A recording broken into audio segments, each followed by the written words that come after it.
Welcome to the topic, how to keep staff happy.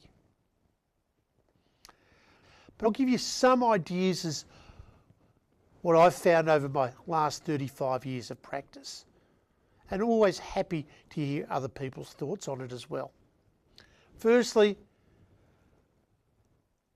pay is important, but it's not the only criteria for someone to be happy and stay in your practice.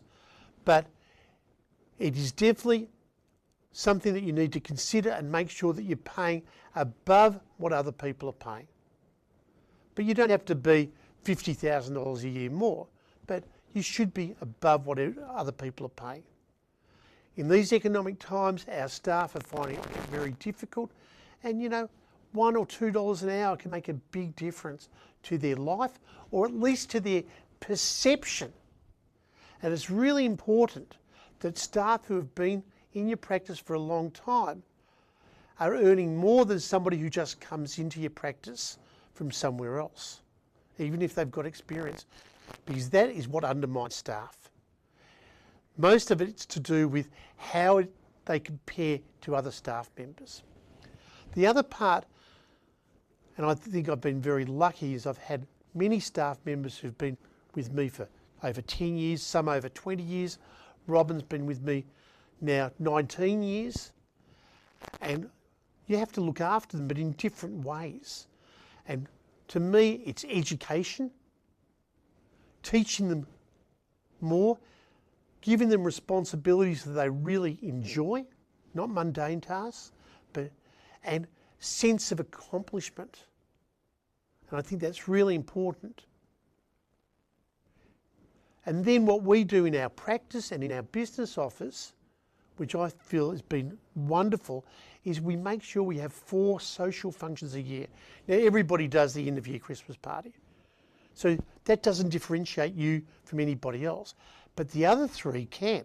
So we'll do a mid-year dinner, and we might do one where we go to an escape room. We might do one where we go to a laser games or bowling. And it really is great. And then we have lunch there as well. So we do that once every 3 months. And I think that's really important. And it shows you, or shows your team, that you're more than just a boss, you actually care for them. And all the little things. We also bought a barbecue. We do barbecues once a month. It's all very informal. Those are really informal things. And we make it so it's a family type of environment. Okay? It's that old expression. People don't care and to know how. They don't want to know how much you know. They want to know how much you care. And that's what it's all about. Because the worst thing that can happen is staff turnover. That takes time and costs you a lot of money and just a lot of stress. So look after your staff, pay them a little bit better than other people, because really that extra pay is minimal in what you're going to return on that. But then look after them in different ways. Maybe send them on an interstate trip. When they get to 5 years, do things which are different to the other people. Okay, it's the old purple cow type syndrome. Okay, so on that note, keep your staff because they're going to look after you.